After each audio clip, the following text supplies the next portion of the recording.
This program contains excerpts from an SRX media brief to journalists on Monday, 7th April 2014.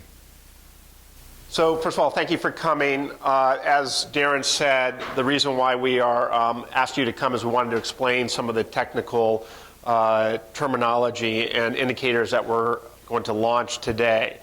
As a way of background, what we're trying to do at SRX is we're trying to bring the same type of pricing, transparency, and timeliness that you would normally associate with the stock market or the stock exchange. So if you know what's happening in the stock world, time is getting condensed. Now they have computers that are trading within nanoseconds or even more than nanoseconds. Now we'll never get to that in terms of the real estate market, but we can certainly do better than 3 months, which was typically the time period that you would learn about HDB transactions, or we can do also better than 1 to 2 weeks, which is what you would learn about transactions from realists. So what we've done with the launch of the X value on 20 March is we've introduced a computer-generated estimate of the market value of a unit. Since about 2 weeks ago, when we launched the X value on srx.com.sg, we had more than 60,000 X value calculations that have been done by buyers and sellers on our website, as well as agents on our system.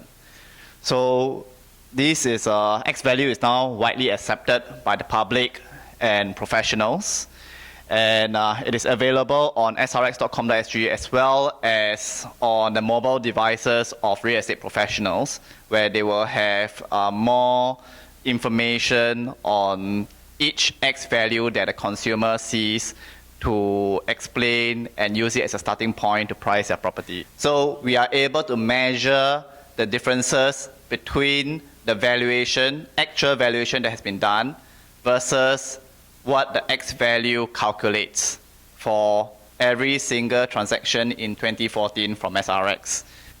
So this, you would see, is a bell curve that centers around the fact that the valuation is equal to the X value. And this involves about 2,000 over transactions that since the beginning of this year. And you will see from this bell curve that 98.2%, right? 98.2% of all these transactions have their valuations fall within plus minus 10% of the X value. So imagine if you are a buyer or seller going into the website to key in your unit for HDB unit, and you put out the number that comes out will be within plus minus 10% of the valuation in 98.2% of the time. So this is, by any standards, very, very close to what one would expect from an analytical standpoint. We started with the X value, and the second thing that we're introducing is the TOX, which stands for transaction over X value. And as you can see from this graph, the TOX may look a little similar to the COV, but it's not the same thing. And the reason being is that we're not looking at cash, we're looking at transactions, number one.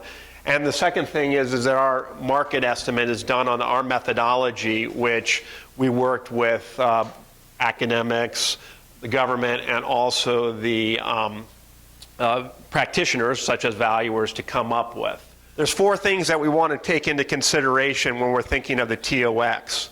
The first is we want to consider the direction. The second is the magnitude. The third is the sign. And the fourth is the standard deviation. So this is the resale SPI for HDB. So you can see that on srx.com.sg in the price index section. And by the way, we're going to post everything on both Facebook and also on site, all of our research. We're very transparent. Our index is, there's a white paper that's available on srx.com.sg that has all the methodology behind our index. I think we're the only index that publishes their methodology.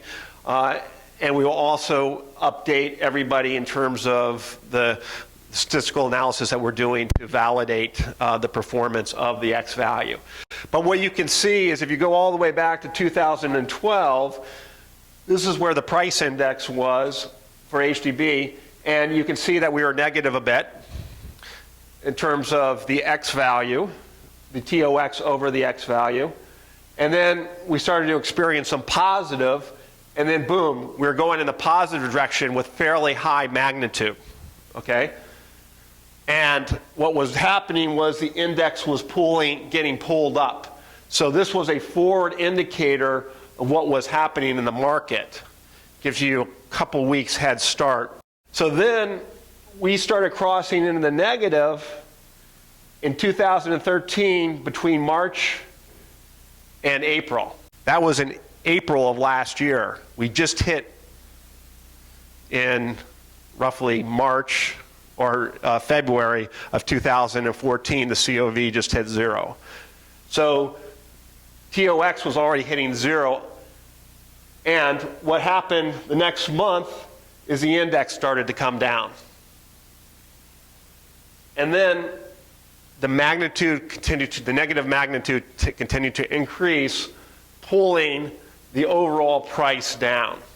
The reason being is that we agree with what the government has said, that they publicly said that they're moving away from COV because the purpose of the HDV valuation is more for financing purposes, and that they are moving to similar transactions.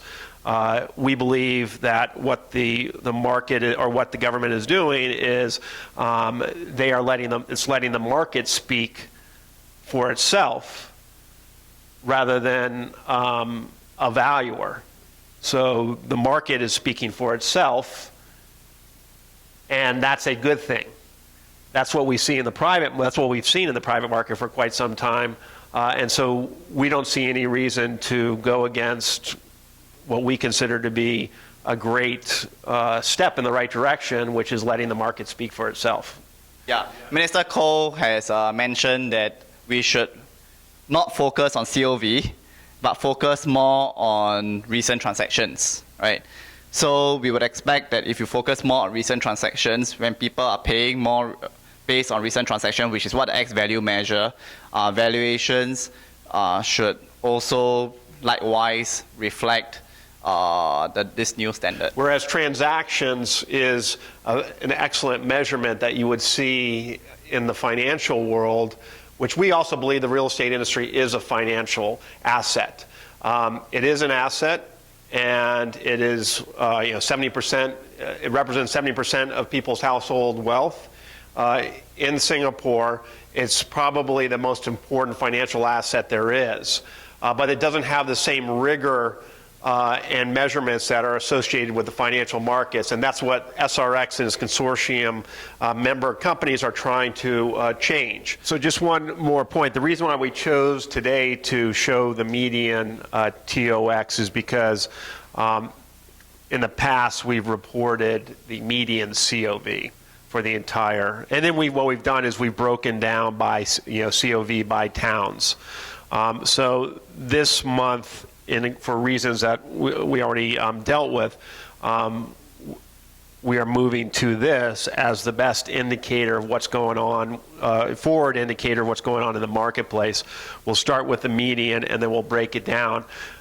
And just like you saw with the stock market, where they improved over time with their transparency and their speed to market, we'll expect to see the same thing with SRX as we get better and better with this. But certainly this is a great leap forward in terms of what was available, as hopefully you saw with this graph,